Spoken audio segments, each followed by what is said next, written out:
അവരാദ്യം ഔട്ടായി പോയി. വേറെ നന്നായി ഡാൻസ് കളിക്കുന്ന കുറെ ആൾക്കാർ ആദ്യം ഔട്ടായി പോയി. ഇവര് 5th വരെ വന്നു. അപ്പൊ അങ്ങനെ ഡാൻസിന്റെ സംഭവമല്ല.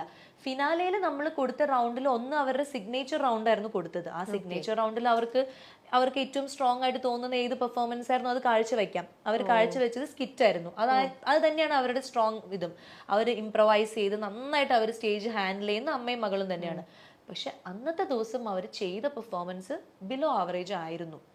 അത് ലാൽ ജോസ് സാറും MG ശ്രീകുമാർ സാറും ശ്വേതാജിയും ഞാനും ഞാൻ പിന്നെ ജഡ്ജ്മെന്റ് പാനലിലേക്ക് പോയില്ല. പക്ഷെ ഇവര് 3 പേരുമാണ് ജഡ്ജ്മെന്റിൽ ഇരിക്കുന്നത്. അവര് എല്ലാവരും കൊടുത്ത മാർക്ക് അങ്ങനെയായിരുന്നു. 10ൽ ബിലോ ആവറേജ് മാർക്കാണ് അവർക്ക് കൊടുത്തത്. അപ്പൊ നമ്മൾ ഡിസ്കസ് ചെയ്യുമ്പോഴും അവർ പറയുന്നത് അങ്ങനെയാണ്. അതായത് കേട്ടും അടുത്ത കോമഡിയും ടൈമിംഗ് തെറ്റിപ്പോവുക, മറന്നു പോവുക, ബ്ലബ്ലബ അടിക്കുക, ഇതൊക്കെ അവർ സ്റ്റേജിൽ സംഭവിച്ചു. അത് മനുഷ്യ സഹജമാണ്. നമ്മൾ പറയൂല്ലോ സരസ്വതി വിളങ്ങണം ആ സമയത്ത്. എന്നാലേ നമുക്ക് ഈ വർത്തമാനങ്ങൾ കറക്റ്റ് ആയിട്ട് പറയാൻ പറ്റുള്ളൂ. ഇവര് ലൈവാ ചെയ്തത്. പക്ഷെ ഇവര് ലൈവ് ചെയ്തിട്ട് 10ൽ 10 മാർക്ക് മേടിച്ചിട്ടുണ്ട്. ഇവര് ലൈവ് സ്കിറ്റ് കോമഡി ചെയ്തിട്ട് ഫുൾ എൻറ്റയർ ക്രൂ നിന്ന് കൈയടിച്ചിട്ടുണ്ട്. പക്ഷെ അതേ ആൾക്കാര് അമ്മയും മകളുമായിട്ട് അതേപോലെ തന്നെ കോമഡി ഇവര് ചെയ്തപ്പോ ഇപ്രാവശ്യം അവർ പാളിപ്പോയി. അവര് ലാഗ് അടിച്ചു, അവര് അങ്ങനെ സംഭവിച്ചു പോയി. അത് അവരുടെ കുറ്റമല്ല. അപ്പം മാർക്ക് ഇടുന്ന സമയത്ത് ജഡ്ജ് അത് നോക്കിയിട്ടാണ് മാർക്ക് ഇടുള്ളൂ. പിന്നെ അവർക്ക് കൊടുത്ത ഡാൻസ് റൗണ്ട് അതിൽ പ്രത്യേകം റൂൾസിൽ പറഞ്ഞിട്ടുണ്ടായിരുന്നു, നിങ്ങളുടെ ഡാൻസ് അല്ല നമ്മൾ നോക്കുന്നത്, മൊത്തത്തിലുള്ള ഗ്രൂപ്പ് പെർഫോമൻസ്. അതുകൊണ്ട് അവർക്ക് ഒരു ഇതും കൂടി കൊടുത്തു, നിങ്ങളൊരു ഗ്രൂപ്പിനെ കൊണ്ടുവന്നോ, നല്ലൊരു ഡാൻസ് ടീമിനെ കൊണ്ടുവന്ന് നിങ്ങൾക്ക് ചെയ്യാം. നിങ്ങളുടെ മൊത്തത്തിലുള്ള പെർഫോമൻസിന് ഒരു ഓവറോൾ നമ്മളൊരു പെർഫോമൻസ് കാണുമ്പോൾ നമ്മൾ പറയുമല്ലോ വാവ് ഭയങ്കര ഒരു കൊള്ളാം എന്ന് പറയുമല്ലോ. അത് മാത്രമേ നോക്കുന്നുള്ളൂ. അല്ലാണ്ട് ഈ അമ്മയും മകളും എന്നല്ല, നമ്മുടെ കണ്ടസ്റ്റൻസിൽ ഒരു അമ്മയും മകളും ഡാൻസ് ചെയ്യുന്നത് മാത്രമല്ല നോക്കുന്നത്. അപ്പം ഇവര് കിട്ടിയ ഗ്രൂപ്പും ഇവരുടെ ആ ഒരു ഇതുണ്ടല്ലോ, നമ്മൾ ഗ്രൂപ്പിന്റെ കൂടെ കളിക്കുമ്പോഴും ആ ഗ്രൂപ്പിന്റെ ഒരു എനർജിയുടെ കൂടെ ഇവർക്ക് മാച്ച് ചെയ്യാൻ പറ്റുന്നില്ല, ഗ്രൂപ്പിന്റെ ടൈമിങ്ങിന്റെ കൂടെ ഇവർക്ക് തെറ്റ് പറ്റുന്നു, അല്ലെങ്കിൽ ഇവരുടെ പെർഫോമൻസ് ഗ്രൂപ്പ് ഡാൻസ് നമ്മളെപ്പോഴും കണ്ടുവരുന്ന ഒരു ഗ്രൂപ്പ് ഡാൻസ് ആയി മാറി എന്നാണ് ജഡ്ജസ് പറഞ്ഞത്. ഇതിനു മുൻപും ഇവർ ചെയ്തിട്ടുണ്ട് എന്നുള്ള രീതിയിലാണ് പറഞ്ഞത്. പക്ഷെ ഫസ്റ്റ് കിട്ടിയ ആൾക്കാര് നമ്മൾ ഇതുവരെ കാണാത്ത ഒരു സാധനം, നമ്മളെന്ന് പറഞ്ഞ ആ സ്റ്റേജിൽ നമ്മൾ കാണാത്ത ഒരു കാര്യം അവരെടുത്ത് കൊണ്ടുവന്നു. അപ്പൊ അത് ജഡ്ജസ് അവർക്കൊരു വാവ് കൊള്ളാലോ എന്ന് തോന്നിപ്പോയി. അവരുടെ അത് എല്ലാം ശ്രദ്ധിക്കും. നമ്മൾ എടുക്കുന്ന മ്യൂസിക് വളരെ ഇമ്പോർട്ടന്റ് ആണ് ഒരു ഡാൻസിന്. ഡാൻസ് ഒക്കെ ചെയ്യുമ്പോൾ അറിയാലോ, ചില നമ്മൾ അമ്പലത്തിലൊക്കെ ഉത്സവത്തിന് കളിക്കുമ്പോൾ ചില പാട്ട് നമുക്ക് ഭയങ്കര ഇഷ്ടമായിരിക്കും, നമ്മളത് ഡാൻസ് നല്ല ആസ്വദിച്ച് കളിക്കും. പക്ഷെ കാണുന്നവർ ഉറങ്ങി തൂങ്ങിട്ട് വേറെ പാട്ടില്ലേന്ന് ചോദിക്കും. അപ്പൊ നമ്മൾ എടുക്കുന്ന പാട്ട്, നമ്മൾ ആ പാട്ട് എഡിറ്റ് ചെയ്യുന്നതിൽ നമ്മുടെ പ്രോപ്പർട്ടി, നമ്മളുടെ കോസ്റ്റ്യൂം, നമ്മുടെ എക്സ്പ്രഷൻ, നമ്മുടെ ടൈമിങ്, നമ്മുടെ എനർജി. ഒരു 5 മിനിറ്റ് ഡാൻസ് നമ്മൾ കളിക്കുന്നെങ്കിലും ത്രൂ ഔട്ട് ഒരു എനർജി വേണം. പക്ഷെ അമ്മയും മകളും ഇവർക്ക് അത് ഒരു ശീലമില്ലാത്ത കാര്യമായതുകൊണ്ട് അതിനൊന്നും നമ്മൾ മാർക്ക് കുറയ്ക്കുന്നൊന്നുമില്ല. ഇത് ഡാൻസ് റിയാലിറ്റി ഷോ അല്ലാത്തതുകൊണ്ട്. പക്ഷെ മൊത്തത്തിൽ അവരുടെ ഒരു ഓവറോൾ പെർഫോമൻസ് അന്ന് വീക്ക് ആയിരുന്നു. നമ്മൾ ഫസ്റ്റ് കിട്ടുന്ന പ്രതീക്ഷിച്ചിരുന്ന ഒരു അമ്മയും മകളും ഉണ്ടായിരുന്നു അന്ന് പെർഫോമൻസുകളൊക്കെ കണ്ടിട്ട്.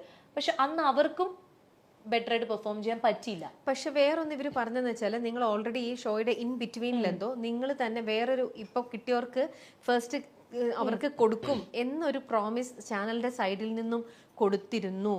ചാനൽ സൈഡിൽ ആര് കൊടുത്തു? ചാനൽ കൊടുത്തു അവർക്ക്, അതായത് പബ്ലിക് ആയിട്ട്. അതേ ഒളിച്ചും പാത്തും അല്ല, ഒളിച്ചും പാത്തും തന്നെ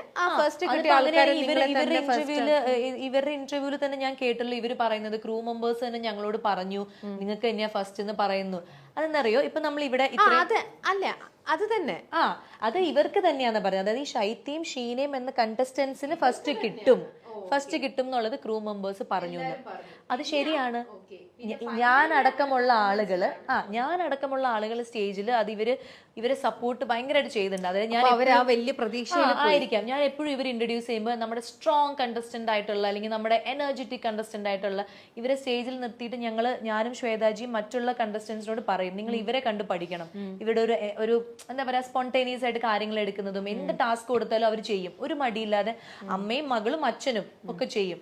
അപ്പൊ ഞങ്ങൾ എല്ലാവർക്കും പറയുന്നത്, നിങ്ങൾ ഇവരെ മാതൃകയാക്കും, ഇവരെത്ര ഭംഗിയായിട്ടാണ് ഓരോ കാര്യങ്ങൾ ഹാൻഡിൽ ചെയ്യുന്നത്, അതൊക്കെ ഞങ്ങൾ പറഞ്ഞിട്ടുണ്ട്. അപ്പൊ നമ്മൾ വിചാരിച്ചു ഇവർക്ക് കിട്ടും, അല്ലെങ്കിൽ ക്രൂ മെമ്പേഴ്സ് വിചാരിച്ചു. ഇപ്പൊ ഇവിടെ നമ്മൾ ഇത്രയും പേര് ഇരിക്കുമ്പം എല്ലാവർക്കും ഒരു നടനെ അല്ലല്ലോ ഇഷ്ടം. അപ്പൊ മറ്റു നടനെ ഇഷ്ടമാകുമ്പോൾ അവര് പറയാം നിങ്ങൾക്ക് കിട്ടും, അങ്ങനെ ഒരു പ്രതീക്ഷ കൊടുക്കും. പക്ഷെ ചിലപ്പോ കിട്ടില്ല.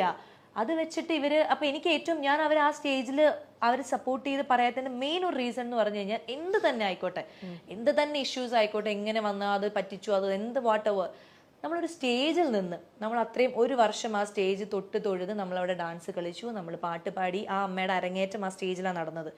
നമ്മൾ അത് ചെയ്തു. അവർ ഒരുപാട് കാര്യങ്ങൾ ആ സ്റ്റേജ് ചെയ്തു. അവരുടെ ലൈഫിലെ കുറെ നല്ല മുഹൂർത്തങ്ങളും, അവരുടെ എന്തോ വീട്ടില് പ്രശ്നങ്ങൾ ഉണ്ടായിരുന്നു, അത് സോൾവ് ചെയ്തു. അവരുടെ അമ്മയായിട്ടുള്ള സ്നേഹബന്ധം, ഭർത്താവുമായിട്ടുള്ള സ്നേഹബന്ധം, മകളുമായിട്ടുള്ളത്, അങ്ങനെ ഒത്തിരി നല്ല ഓർമ്മകൾ സമ്മാനിച്ച ഒരു സ്റ്റേജ് തന്നെയായിരുന്നു. അവരിന്ന് തൊട്ട് ഒരു 5 മിനിറ്റ് മുമ്പ് അവർ പറഞ്ഞതാണ്, ഓക്കെ, ഈ സ്റ്റേജാണ് എൻ്റെ ജീവിതത്തിലെ ഇത്, ഈ നിൽക്കുന്ന 5 പേരും എനിക്ക് എൻ്റെ ഫാമിലി പോലെയാണ്, ഈ കണ്ടസ്റ്റൻസ് എല്ലാവരും എൻ്റെ ഫാമിലി പോലെയാണ് എന്നൊക്കെ പറഞ്ഞ ആള് ഒരു 5ാമത്തെ സ്ഥാനമാണ് കിട്ടിയെന്ന് പറഞ്ഞപ്പോഴേക്കും അവിടെ നിന്ന് വാക്കൗട്ട് ചെയ്ത് പോകുന്നത്. അത് ഞാൻ ഇപ്പോഴും അത് എനിക്ക് ഒരു മടിയില്ല അത് പറയാൻ. ഒരു കലാകാരനും കലാകാരിയും അത് ചെയ്യാൻ പാടില്ല. പക്ഷെ അവര് എന്നിട്ട് നമ്മുടെ ഇന്റർവ്യൂല് വന്നപ്പം അവര് ശ്വേതാജിയുടെ അടുത്ത് മാപ്പ് ചോദിക്കുന്നു. അവരുടെ ശ്വേതാജിയുടെ അടുത്തല്ലല്ലോ മാപ്പ് ചോദിക്കേണ്ടത്. ശ്വേതാജിയുടെ അടുത്തും അല്ലെങ്കിൽ ആൽജോ സാറിന്റെ അടുത്തും അല്ലെങ്കിൽ ചാനലിന്റെ അടുത്തും അല്ല മാപ്പ് ചോദിക്കേണ്ടത്.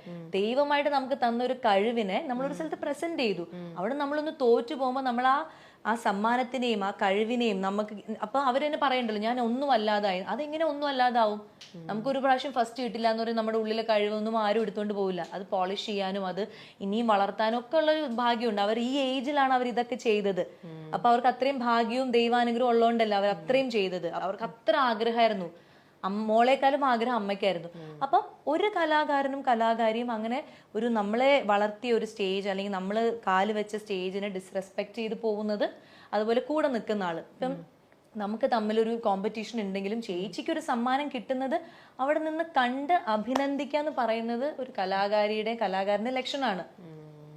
അല്ലാണ്ട് മുഖം തിരിച്ച് ആർക്കാണ് സമ്മാനം കിട്ടിയത്, കാരണം അവർ പറയുന്നുണ്ട് എന്റെ അത്രയും അടുത്ത സുഹൃത്താന്ന് പറയുന്നുണ്ട്. അപ്പൊ അവർക്ക് കിട്ടിയോ ഇല്ലയോ, ആർക്കാണ് 1ാം സമ്മാനം, എന്താണ്, ഇതൊന്നും അറിയാൻ നിൽക്കാണ്ട് അവിടെ നിന്ന് ഇറങ്ങി പോകുന്നത് എനിക്കത് ഒരു നല്ല കാര്യമായിട്ട് തോന്നിയിട്ടില്ല.